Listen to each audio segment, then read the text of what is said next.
Hello, everyone. Welcome back to Station 07.1 Podfix. I'm your host, Rin, and this is the continuation of Trespassing in a Child's Head Unwillingly by Kittykqt. This is Chapter 2, the ninth. Summary: the Vestiges' reaction to the shift and the ensuing chaos. If you've noticed any differences at all, it's because I've officially switched my recording app. Originally, I was using Capcut, but it became such an annoying piece of shit and it made me want to rip out my hair. So, I've done myself a favor and I've asked around, and now I'm on something much better. Anyways, that's none of your problem. I'm just here to provide fanfiction. Nana had no idea what had just happened to them. 1 second, they were talking about everything that happened in the fight and how they could do better next time. And the next, they were in a completely new location. If you could even call it that. Why the hell are our chairs now plush? En asked, standing up and moving his chair back. Is that a... Daigoro pointed at the corner. A large pile of plush animals. An All Might thing? Nana sighed, standing up and moving over to the pile. She dug out the large plush, a round figure of their ninth user. Yeah, she confirmed, before tossing the plush to him. Yes, it is. Yoichi stood up slowly, getting the attention of the entirety of them. What's up, old man? En asked, before Nana chucked a plush at his head. Our connection is gone, he spoke. Ch2 caught him as he stepped forward, though he didn't stumble. Nana moved back to her seat, catching the plush En threw at her. What do you mean, first? Bruce asked, moving to his other side. Yoichi waved him off, and he hesitated nearby. You guys can't feel the same connection to this quirk and plane that I can, Yoichi said, raising a hand to the end of their platform. Nana sighed, leaning into her hand as she watched Yoichi work. He had been here for each of them, crafting and changing this plane. Quirks really were bullshit if he got all that, and all she got was her float, before her younger successor passed his quirk on, of course. The world outside their platforms shifted and changed, from the simply continuous gray to the vivid world outside. Aren't we supposed to be in the hospital? Daigoro asked, standing up. Why is that a child's bedroom? Nana stood, trying to get a better look at the view in front of them. All around them. They could see fully around Toshi, but it was wrong.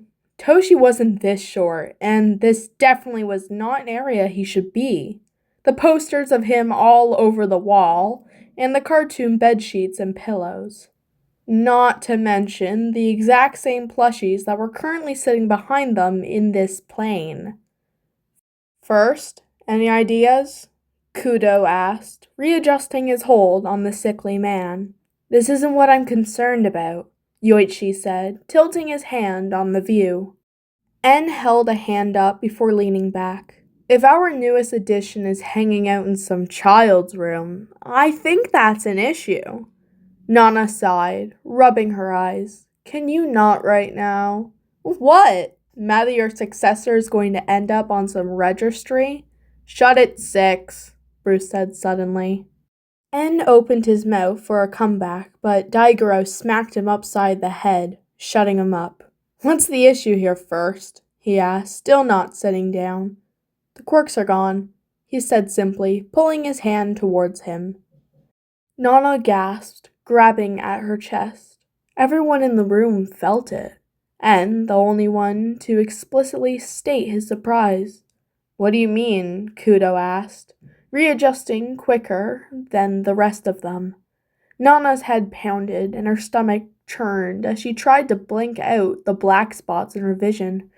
Damn, I feel like I got my period back. Gross, don't talk about that, Kittykqt said, and she glared at the man. God, she hated being the only woman here. What part of a period, guys? Kudo shouted, getting their attention. Can we focus on the missing quirks? Can you turn off that god-awful feeling? Bruce said. Yoichi nodded, pushing his hand forward. Thank you. Nana sighed in relief, leaning back to look at what was up. So, what's up? Your successor is no longer the last, Yoichi said, tapping Kudo on the arm. He led him back to his chair at the table, everyone watching him carefully. He sat down slowly, and Kudo returned to his own seat beside him. An aspect of our power has been passed on to another. Not the quirks, however, just us. How do you know? Bruce said. I cannot turn off that god-awful feeling like you can. I felt the bond break, Yoichi explained. It was voluntary. 8 has passed it on to the next user in a moment of stress. The quirk could not support itself in a child, so it separated. It pulled us from our quirks and left them behind. 8 has...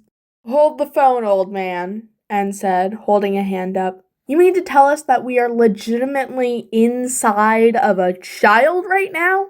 Like a random child from the streets is now in control of us. And we've lost our quirks, Kittykqt added, even though they are ours. They aren't, Yoichi corrected him. They are one for alls now.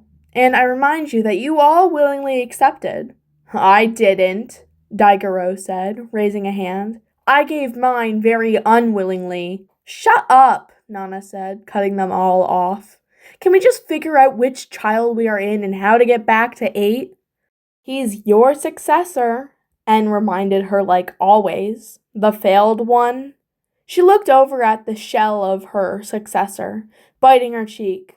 That's not right. Toshi was flickering, his form shifting and changing as if a strong wind was blowing on it. What do we do?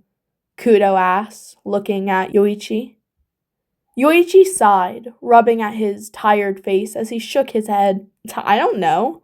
This is not something I ever considered a successor doing. Nana held a hand up, shutting up N before he said anything. I know, he was a stupid choice, but I trust him. Do we just watch? Find out what child it is? Bruce asked. What we now have to deal with for the next while? Yoichi nodded, leaning forward. He didn't even move to the edge, the footage playing. Not footage. Live feed from a child. A child who Toshinori just tried to give his quirk to with no idea of the repercussions. A child that Nana hoped for everything was not biologically related to her successor. If he shacked up with that pretty fangirl he talked about after Nana had warned him not to, she was going to kill the man. Especially with the green hair and round face that came into view as the bedroom door opened. Izuku? Can we talk, baby? Izuku fidgeted, kicking his feet and watching them hit the edge of the chair. His mama had let him bring his favorite All Might plush from his room, and he clutched it tighter. The police officer was looking at him from across the room, and he hadn't stopped since he and his mama came in. Izuku, please, Mama said, putting a hand on his leg. Just for a little bit longer, baby. He nodded, tucking his face into the plush as the next person got up to speak. He didn't know any of these old people who kept getting up to talk, or even understood any of the stuff they were saying. He didn't even know how long he had been sitting here trying not to kick his legs or say anything. He didn't know how he was supposed to feel about all of this. His dad was dead. He should feel sad. He knew he should be sad. But he just kind of felt bad, like he had eaten something he shouldn't have, or someone had told him he was sick. It was just bad. Mama was crying, though, tears running down her cheeks as she watched the old man speak about his father, and how much good he did for everyone. Izuku didn't feel that. Izuku, baby, his mama asked, wiping her cheeks, and he looked over at her. Do you mind if you stay with Kotsky and his family tonight? He bit his lip, tucking his chin further into the plush. No, he didn't want to stay over there. Kotsky was loud since he had gotten his quirk, always yelling and exploding stuff. But his mama looked so sad. Okay, Mama, he said, tucking his legs up. She sighed, kissing the top of his head as she wiped away more tears. I love you, baby. I love you too, Mama, he said, leaning into her. She held him tight, her body shaking slightly with every cry. Why didn't he feel like crying? He watched people continue the cycle, though, his eyes growing heavier as he yawned. His mama rubbed his shoulder, whispering something to him that he couldn't hear. His mind felt so different, so fogged up the past few days. He didn't know what it was, but it was probably sadness. That's why he wasn't crying. Izuku, she said, shaking his shoulder. He blinked up at her, shaking his head at the weird fog that had come over it. Are you awake, baby? Baby? He looked up at her again, his eyebrows furling. Mama? He asked. The word sounded wrong in his throat. Oh, something had gone very, very wrong. He was not where he was supposed to be. Are you ready to go with Kotsky and his family now? She asked, standing up slowly and reaching a hand out to him. Oh, shit. Okay, yes? He asked, taking her hand. Okay, that was way too small a hand. And holy shit, he was short. Yes, he said a little more confidently, hoping it didn't sound too wrong. Oh, First would be so upset right now if he could see this. Wait, he could. When it was his turn to watch the stupid kid's life like they had been doing for the past week, whose turn was it after ends? He totally had definitely not read the plans they had set in place. This was not discussed at all. He went along with the woman, Mama. What was her actual name? Because he was not calling this lady Mama. He might be stuck in a child's body with no idea how to escape, but that was too far. Inko, dearie, mind if I take Izuku to the car? A woman with blonde hair asked. Auntie, God, was this kid an idiot for not knowing any real names? But he had one now. Oh, I don't know anymore. I'm not sure if this is a good idea. Inko tightened her grip on his hand, and he had to fight not to pull away. Not that he could really free himself, since he had a damn All Might plush in his other hand. Sweetie, you need a night to yourself. I'll bring him back safe and sound tomorrow, the woman said. En bit his lip, looking around the funeral home-looking thing they were in, trying to take everything in. There was a cop staring directly at him, holding a phone in front of his face like he wasn't. But En was still a pro-hero despite the whole being dead thing, and that spelt trouble for him. Let's go, he said quickly, ripping his hand from Inko's and grabbing the blonde woman's. He was not calling her auntie. Oh, Inko said, her hands grabbing at her sides. If she needed a night alone, she needed a night alone. Hell, she'd probably be drunk out of her mind by morning. That was his go-to whenever he attended funerals. I'll see you in the morning, okay, baby? He fought the urge to wince at the nickname as he nodded with a smile and pulled the blonde woman forward. The cop was still staring at his back like some scent hound he couldn't lose the trail of.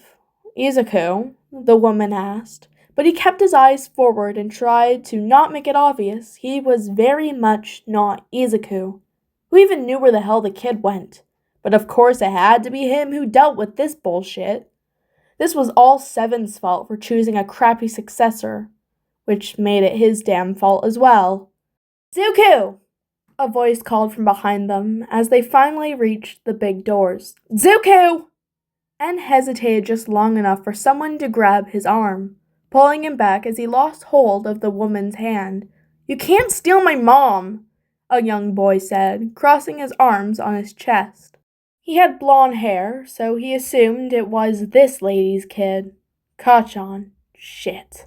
Why did he know that? He really, really did not like kids. Yes, he asked, biting his lip as he caught sight of the cop over the boy's shoulder. He was talking to Inko, taking her hands. Ah, crap. He really hoped this kid was not some sort of villain love child who was being hunted. That would be extremely inconvenient for him. Zuku! The boy yelled, clapping his hands together with a loud pop, and shuffled back, his back hitting the wall as he glared at the boy. Kittykqt, you know you can't use your quirk in public. Plus you're scaring Izuku. Scaring him? Please. He had seen far worse than a boy with an explosion quirk on the field. And now he knew the boy's quirk. Lovely. Splendid. Fuck him, huh? He turned around and left, ignoring Inko's sad look that she needed to drink away, and the two blonde annoyances. Izuku, come, we have an extra bed in Kittykqt's room all set up, a brown-haired man said, taking En by the shoulders. Ah, fuck, there were 3 of them! He needed to figure out a plan for how to deal with this. How to give the kid his body back so he did not have to be a child again. The first time sucked enough for all time. Why aren't you crying? The blonde boy asked, running up next to En as he tried to guess which car they were going to. Kittykqt! The blonde woman yelled, smacking the kid upside the head. En wished he could do that himself right now. You can't ask him that. Why not? Kacchan, oh god, he hated that name, but he needed some sort of title, asked. His dad died. He should cry. En said out loud, the pieces coming together. That would explain why this boy's mom had been so sad. Drinking would definitely help. The blonde woman crouched in front of him, holding his shoulders. What's up, Izuku? She asked softly. He hesitated, looking around for answers. Shit. The cop had followed them out. I am just really tired. I think sleep would help, En said, watching the cop's reflection in the car. They were so close. The woman laughed a little, raising an eyebrow. Are you sure you're okay, Izuku? You sound weird. He was coming this way. Okay, time for plan B. En ran. He ran straight for the car that looked the most familiar and tried to rip open the back seat. Izuku, hold on, the man shouted, the doors unlocking on the car. En climbed into the nice-looking car. Holy shit, this was an expensive car. He couldn't even pay for this on a hero's salary. He grabbed the door quickly and tried to slam it shut. The blonde boy grabbed it, ripping it open and jumping into the seat, shoving him. Trying to leave me? He asked, finally shutting the door. En piled over the man in the driver's seat, locking the car doors before the woman's could even close. Okay, then, the woman said, frowning.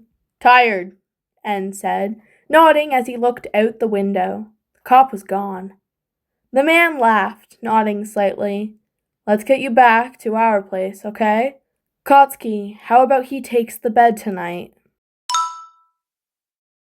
Whoa, wait. Daigoro stood up from his chair, looking around at his table mates. They were all frozen in their plain states, waiting to be woken up for their shift, like he should have been an hour ago based on the clock Yoichi had put in. He groaned, rubbing his eyes as he looked for his successor. But En wasn't at the table anymore. Not how he should be.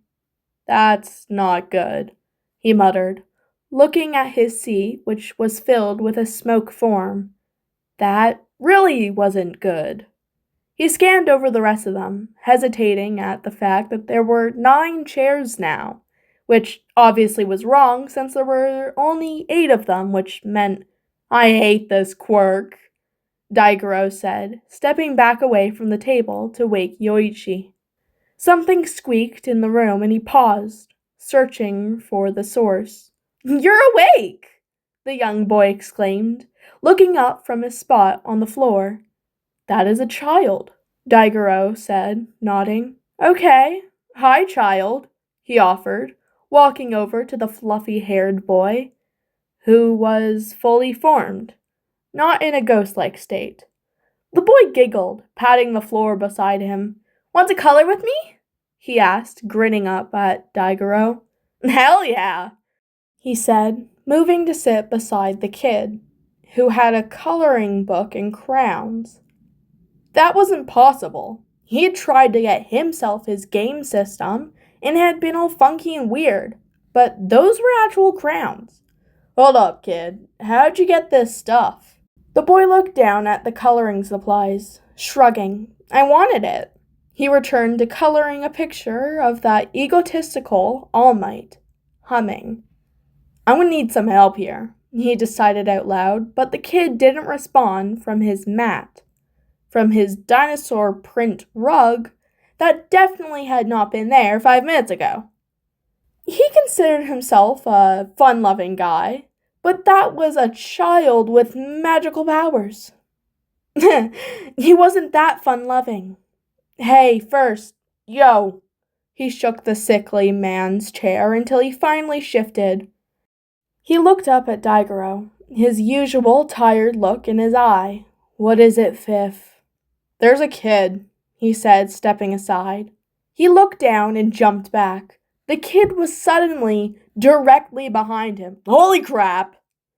Yoichi blinked in shock, waving at the boy, who giggled and ran back to his coloring book, which was now definitely a truck. Ninth, he said quietly before nodding.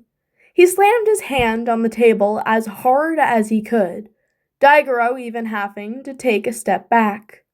All the past holders jumped, grumbling and yawning as they looked over at Yoichi. Oh, for fuck's sake, Toshi, Seventh mumbled loudly, her gaze just over Yoichi's shoulder.